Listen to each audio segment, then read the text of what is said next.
welcome back to my channel. My name is Belle and this is the Belle Perspective, and I am cranking them out today. I've already recorded 2 videos, Ready to Love and Love and Marriage Huntsville. I got this one, and then I got one more segment that I want to share with y'all.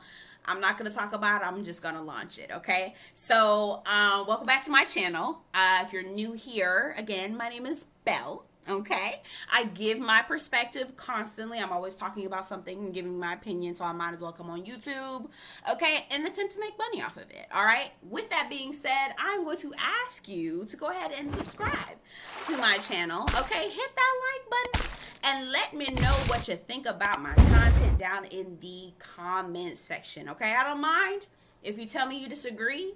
You can give me your thoughts, your opinions, those things, as long as you're respectful of me and others in the comment section. Okay? So today we're going to be reviewing Reasonable Doubt. So they're up to episode 6, right? Season 1, episode 6 of Reasonable Doubt. I think the newest episode will be dropped tomorrow. I think it's on Tuesdays is when they drop. I don't watch the show when it comes out. I just watch it on the replay on Hulu, but it is on Hulu. And it's a cute show. I do have a couple of critiques, and I'll talk about that a little bit later on in the video. But I'm going to try to do just a lump sum recap of episodes 2 through 5. I promise this video is not going to be that long. I'm going to talk really fast and get to the high points so that I can get to some of my critiques, okay? So let's get started. And I completely forgot to put my notes up here, so I'm like all over the place.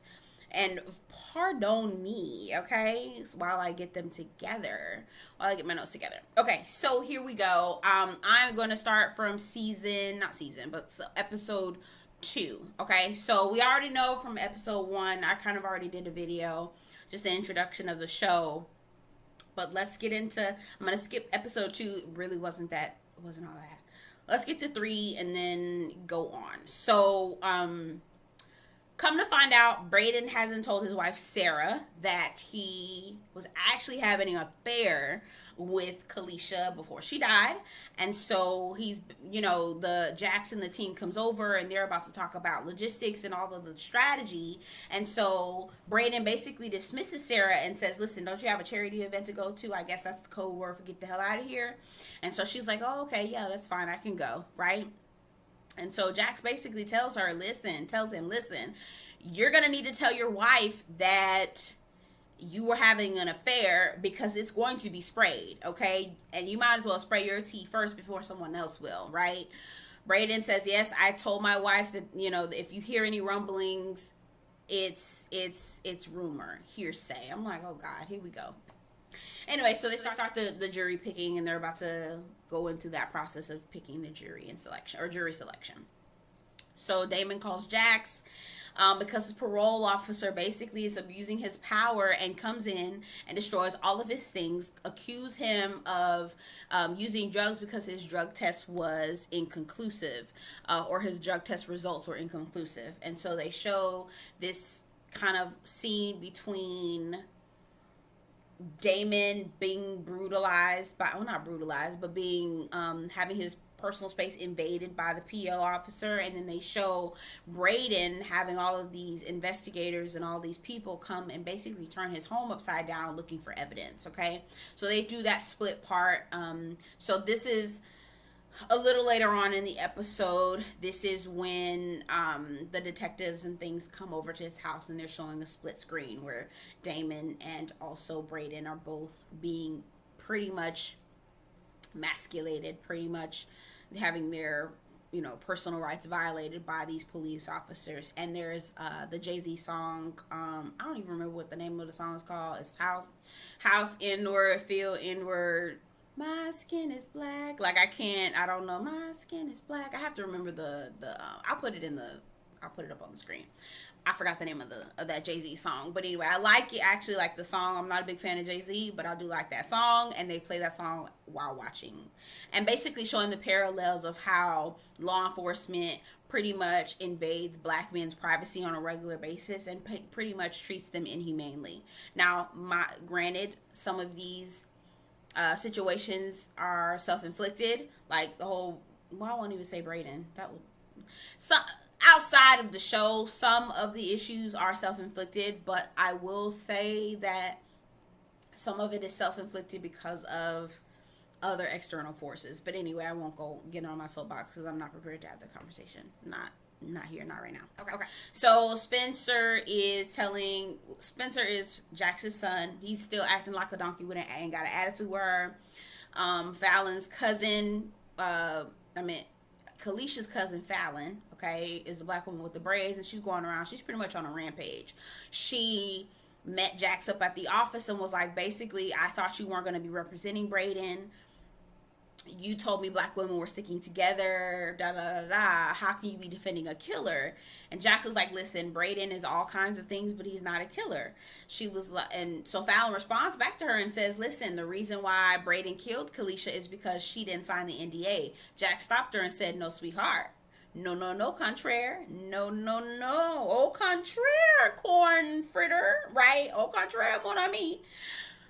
Kalisha did sign that NDA, which is why I feel like Brayden did not kill her. Okay, so she says, "Listen, I can meet you at some restaurant in Beverly Hills or off La Brea or wherever, because they're in LA. I can meet you there. Let's talk about it, because I don't believe Brayden is a killer, and I do believe that there's someone else out there." So again, cops came, searched Brayden's home alongside with Damon's PO, and the scene was really interesting watching, and then the music that was played was really interesting. Damon calls after the PO leaves the house, leaves it just in a shamble.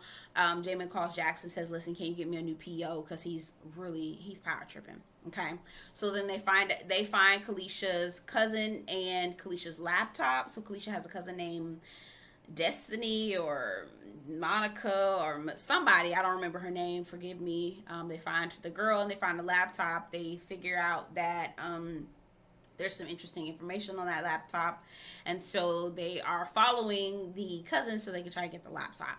Cousin ends up seeing Daniel, who's their PI, ends up beating up the guy.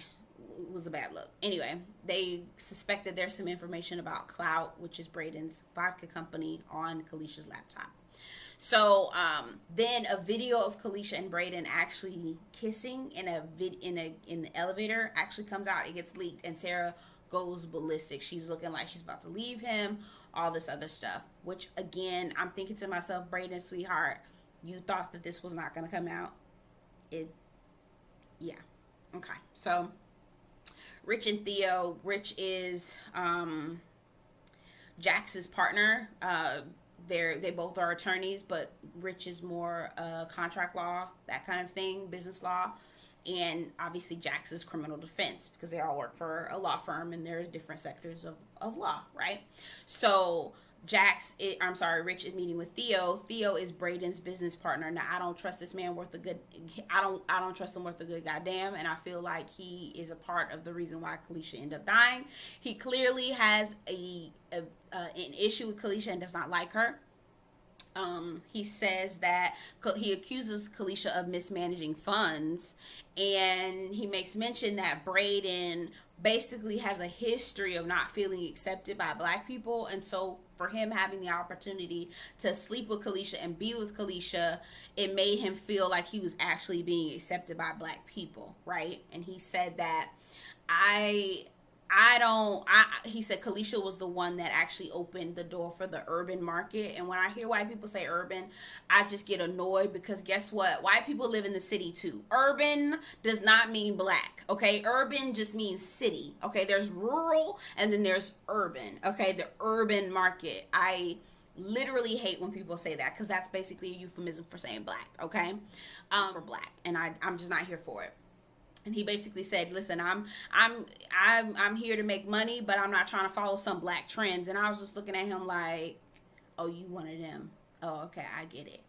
I see. And it was really hating. He sounded like a white man who feels like he's been disenfranchised, right? And he feels like black women are the new trend. What is it called? Black girl magic. And they're taking over and they're supplanting him and his rightful, spot, right? He sounds like that kind of white man. So anyway, I'm just like, y'all need to be looking at him.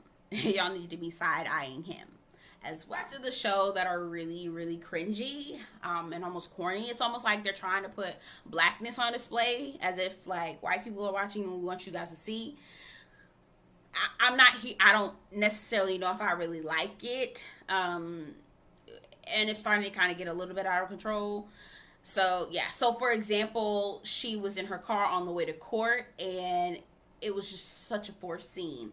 She was listening to some song and was talking about 187 or something like that. And I'm like, girl, what are you talking about? You are a whole attorney living in California, okay? Probably went to some Ivy. I'm sure the character went to an Ivy, right? And you singing all these songs, using a hard R and cursing up a storm. It's like, girl, relax. Like, you don't have to. Whoever decided to plan that scene was doing more than enough, doing more than too much. Okay, you were like, it's a lot, entirely too much. Okay, way too much, way too much, way too much. Okay, so that was episode 3. Wrapping it up. Let's go on to say episode 4. Okay, I'm trying to make this quick. So Daniel gets beat up again. Daniel gets beat up by Kalisha's cousin. I think her name is Melanie. Melody. She's a little, she's a little, she's a little rough around the edges. Okay, so I can see why Daniel, because he a little petite thing.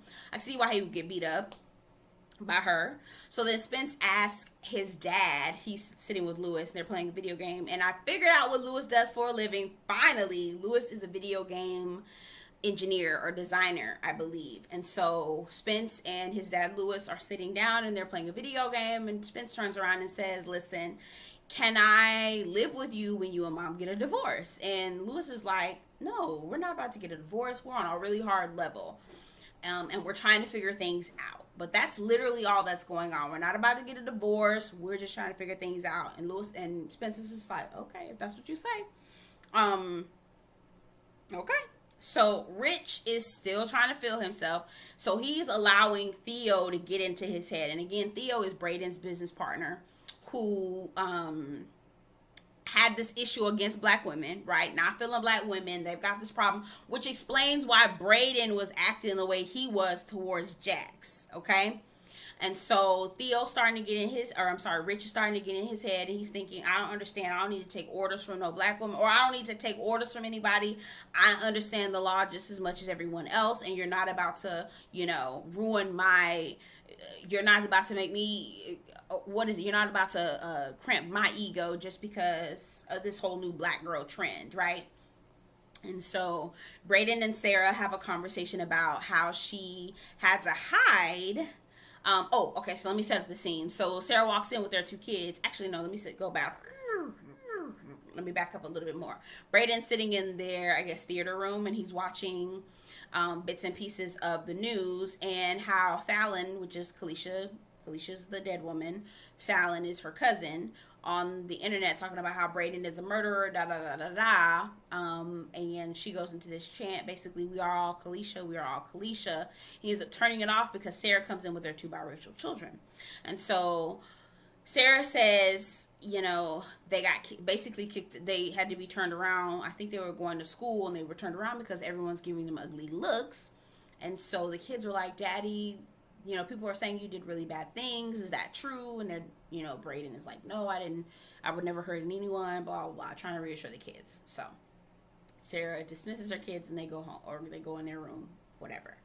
So then they have this whole conversation about how he was cheating on her, and, Braden was like, Kalisha was basically the biggest mistake he had ever made in his life, and that, he was like, don't leave me, I need you. And she turns around and says to him, oh, now you need me, because before you wanted me to hide because you did not want to, because you were building your urban market. And I'm like, oh my God, this is literally what happens. And I honestly thought of Michael Ealy, because I know Michael Ealy is married to a white woman and we've never seen her, okay? But he stays in these movies appealing to black women, and he knows that the minute that he shows off his white woman, black women are going to be like, Oh, okay. Which black men do the same thing. Black men do the exact same thing. It's just a crime. It's like they're allowed to do it though. They're more so allowed to like date outside and all this other stuff because they consider themselves more desirable. Whatever. It's more black men that have dated out and married out than black women. Okay, so Michael Ealy is guilty of that, and I thought it was so funny that they said this while he's on this very show. What's that guy from Insecure? He's done that. There's so many of them that do that, and I just was like, wow, it's a thing. You guys are actually talking about it. You're identifying it and naming it. So anyway, Will is stalking Jax. Basically, Will was the security officer that she slept with, and I was like, girl, why you slept with him? He was not even worth it. It really was. It was not worth. It was not worth all that. So he's basically stalking her. He pulls up on her as she's running in her daily run. He wants more, and she's like, well, what if I don't want more? And he says, you're not stupid. What we had is very special. He said, you'd be dumb to throw it away. He looks at her real crazy and then drives off. And I'm just like, oh God, what the hell, Jax? What did you do? What did you do? All right. So Jax then suggests, because they're basically trying to clean up Brayden's image, because they're preparing for jury selection and all this other stuff. And so they're really trying to prepare his image. They are trying to appeal to different groups and things like that, different people groups, so that they know that he's not innocent. It may not necessarily be true, but they're really trying to appeal to different groups. So it's kind of like that political strategy what do you call it? What is it? Public opinion strategy. Okay. So Jack suggests that Brayden does some sort of non-violent event, and so she asked her friend Chantel. I think either her friend's name is Chanel or Chantel, and so Chantel's husband JT does these non-violent events. I guess he's an ex-football player, ex-pro football player, pro football player. I don't know what the hell he do, but I guess he make money, child, whatever, and he throws these events for the community. So he makes a moving speech. He goes in. It's a little awkward at first, but he gets on the stage and he talks about, how someone pulled a gun out on him when he was about 17 years old, and he felt like had he pulled the gun back out on him, if he was strapped, he would have probably been in that same scenario as that kid, because the kid eventually gets killed. And so he feels like it's time to take guns off the street. It's time to, revitalize the community that they live in. And everybody's just eating it up. Everybody just, and they even set it up so that paparazzi, so that even the media is there, and they on cue they ask questions about Kalisha, and people are like, he's innocent, and so they start chanting, he's innocent. And I was like, wow, that's a really interesting way, and I'm wondering if that's real life. Like, is that how they do murder cases and really try to sway public opinion by planting media outlets and things like that, and then kind of setting it up to make someone look a little bit better in the light that they're in, better than the light that they're actually in. So, Jax and Damon end up having dinner together, and Jax's dad sends her a message and says, hey, listen, I want to meet up with you. Her mother is completely against it. Her mother's like, listen, your dad's a disappointment. You don't want to be with him. You don't want to be connected with him. She ends up saying yes. She ends up going. Dad stands her up. And so a little bit later on, she's really sad about it. She ends up talking to Lewis about it. And Lewis is like, listen, your dad is always stood you up. Why would you even want to go and have dinner with him in the first place? And that causes a huge argument. Jax is like, I don't know why you just couldn't listen to what I said when I was saying it. And Lewis is like, well, whatever, blah, blah, blah. I hope I get this much leniency when I'm, blah, blah, blah, whatever. They go into, they have a whole fit in an argument. And so, he ends up leaving. She ends up going back home. Damon comes over. I believe she ends up letting him in. Okay. All right. Anyway, but and then also, so Sarah, which is Brayden's wife, calls Ryan, who is Kalisha's late husband. How does it go? Kalisha's husband. The late Kalisha Moore's husband. I'm trying to figure it out. I'm trying to put it out there. and tells him about the emails because she actually knew about the affair before Kalisha died, so she has motive to kill Kalisha as well. We're not talking about that though. So, but she calls Ryan and said, because apparently Ryan found out about the emails that she was sending to Sarah was sending to Kalisha before she died, and she was like, "Listen, there's more to this story. Don't you want to know about it? Meet up with me." Okay. And Ryan is Christian Keys, who has been my like long time crush. Like, I have Christian Keys has been my crush since he up there with Will Smith. Them two.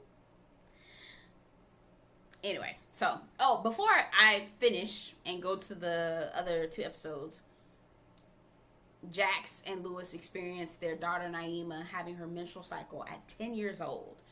Now, I know it sounds really young, but it's about between 10 and 13. It's about 10, 9.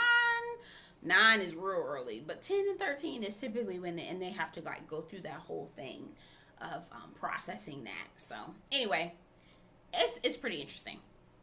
Okay, so episode 5. All right, now I'm gonna put timestamps in here so that y'all know where things are and stuff like that, and you can just hop through. Episode 5 is actually quick because I didn't even write any notes and I didn't want to write anything down. It's the way back when episode. This is basically how Damon ended up getting sent to prison. She represented him as a public defender when she was younger in college and things like that. And that's that. I'm not even going to talk about it because I didn't think the episode was that great. Okay. So, episode 6, which is the latest episode, to bring us all the way up till tomorrow, excuse me, Jax and Damon actually sleep together. So I told you she let him on the curb, or he came to visit her in episode 4. They talked about their story in episode 5, and now episode 6, he blowing her back out. Okay, let me tell you something. Michael Ealy always playing the side nigga. He always playing somebody's side dude. He always playing the side dude in every show. He's always playing the side dude. I promise. Like, he literally signed up side dude. That's me. That's me. I'll be the side dude. That's him. Straight, just anyway. So they actually were able to find Kalisha's laptop through the cousin. Theo again is claiming that Kalisha was mismanaging funds. Brayden confronts him about trying to sell, and Theo is the white dude that I don't trust, who don't like black women or black people, period, but whatever, and can only anyway. So he Brayden actually approaches and confronts Theo about his dealings with trying to sell the company behind Brayden's back. And so they have their verbal exchange. They end up, going back and forth. And so Brayden goes back to tell Jax what was actually happening. Theo oversold the valuation of the company, during the valuation of the company, Theo oversold how much it's really worth. And then he also knew that Kalisha was mismanaging funds, so it's way less than what it really is, what the value of the company truly is. And so that was an issue. Opening arguments actually start. They find out that there's some coded information on Kalisha's laptop about clout. She had some coded information about it. They're trying to figure out what the coded information is, but they know for sure that she was talking about the company, Brayden's company, Clout. It's Jax's high school reunion, so all her and her friends are preparing to go to the reunion. Sarah meets up with Ryan, which again is Kalisha's husband, and she wants Ryan to cover up the fact that she knew about Kalisha's. She knew about the emails that she was sending to Kalisha, and that she knew about Brayden's affair. And so Ryan is like, "Listen, I'm not about to be playing with you, girl. Your privilege is at an all-time high. I want whoever's guilty, which I believe is Brayden, to go to jail." Okay, and so the defense then begins to target Ryan they, not because of Sarah, but this is just independent of them just trying to find people who else to target outside of Brayden.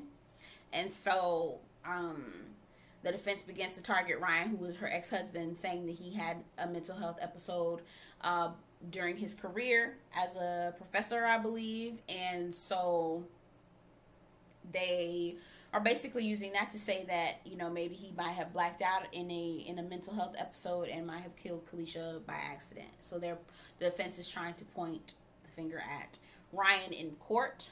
And so Brayden, again, I think he confronts Theo about everything that's going on. Damon wants more from Jack, so they've been kind of like dating back and forth, but you can hear him being sensitive about things, like she's going to her high school reunion. He was like, oh, am I coming? And she was like, no, nobody's invited. Oh, he asked if Lewis is going, which is her husband. She was like, no, none of y'all are coming. He got real salty. He was like, listen, I'm not trying to be the side dude. I'm like, well, she's married. What did you expect? Like, what are you talking about? Like, anyway. Sir, she's with somebody. Essentially, you are the side dude, okay? Anyway, so at the end of the episode, Sarah ends up giving Ryan a blowjob because, again, she's trying to get him to not speak about the emails that she sent to Kalisha, which would make her look hella guilty, and nobody else knows about them. And so she walks into the house, and Brayden is like, what the hell you doing? Girl, what the hell going on in him? What the hell going on? Okay. Anyway, so I like the show because it's something to watch. It's melanin on camera, which I know that's pretty bad, but if there was something else to watch that was better, I would be watching that. I would not be watching this. I hate to say that because I like seeing melanin on camera, and I know that we only get a few here and there, so if we don't watch it, we won't get any more. But I just feel like the writing could be so much better. It feels like this show was written for non-black people. Like, it's kind of like, I want to show you how black people are, so let me show you how black people are non-black people. And it's like, no, this show should just be a show with black people in it. You know, I don't need you to blackify it. And it's not blackify. Okay, so let me take this back. So there is no way that you can't blackify something that's already black, if that makes sense. But I don't need this to be a tutorial. Okay, I don't need this to be some sort of guide for non-black people to know how we talk and to, you know, understand how we operate in the corporate setting, like, or the dichotomy between how we really are in real life versus, you know, how we code switch at work. Like, I just don't think that that's necessary. Black people are already aware of those things. I don't think white people really need to know. I feel like we just need to be ourselves, and maybe that's how you do it with this show. I don't know, but at some points it gets really corny. Sometimes the dialogue gets really lazy. And they're just using Twitter trends to communicate, and it's just like, I need creativity. Okay, but anyway, those are my, like, so far thoughts. I do find myself cringing every once in a while when the dialogue is going back and forth. And my last point is, I don't know how this show can actually be sustainable. Like, are we going to talk about this murder in season 2, in season 3, in season 4? Like, how long is this gonna go? Like, how long is this murder trial gonna happen? Are these gonna be the same suspects for all the seasons? Like, how is this going to be sustainable? I don't know. So anyway, we'll see. I'll keep watching. Again, I like watching melanin on TV. You put melanin in front of my face, I'm going to watch it. I just have to. I feel a sense of obligation. Whether it's good or bad, I'm going to do it because I don't want it to be turned off unfairly. But I will say that it is not my number one. Like, if I'm going to watch something that's melanated, I would watch Lovecraft Country. I would watch P-Valley, which, by the way, they got renewed, y'all. P-Valley coming back, y'all, down in the valley where the girls get... Okay, but anyway. Where the girls get naked. Okay, I had to do that.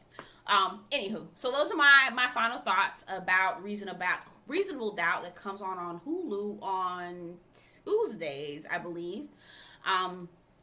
episodes 3 through 6. Okay, check it out when you get an opportunity. Again, my name is Belle. This has been the Belle Perspective, and I'm just gonna ask that you go ahead and subscribe to my channel. If you've made it this far into the video, you might as well go ahead and subscribe.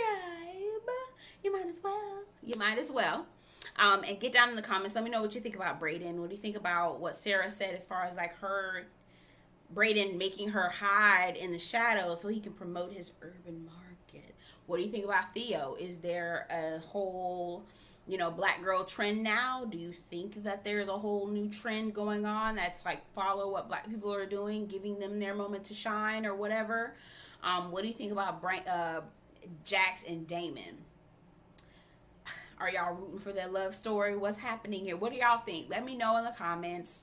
As always, I'm just going to ask that you just be respectful of me and the commenters, but it's okay to disagree. That's fine. Thinkers think, and we don't all have to think the same. Anywho, I appreciate you for stopping by. I really appreciate it. And I hope that you take care. Peace.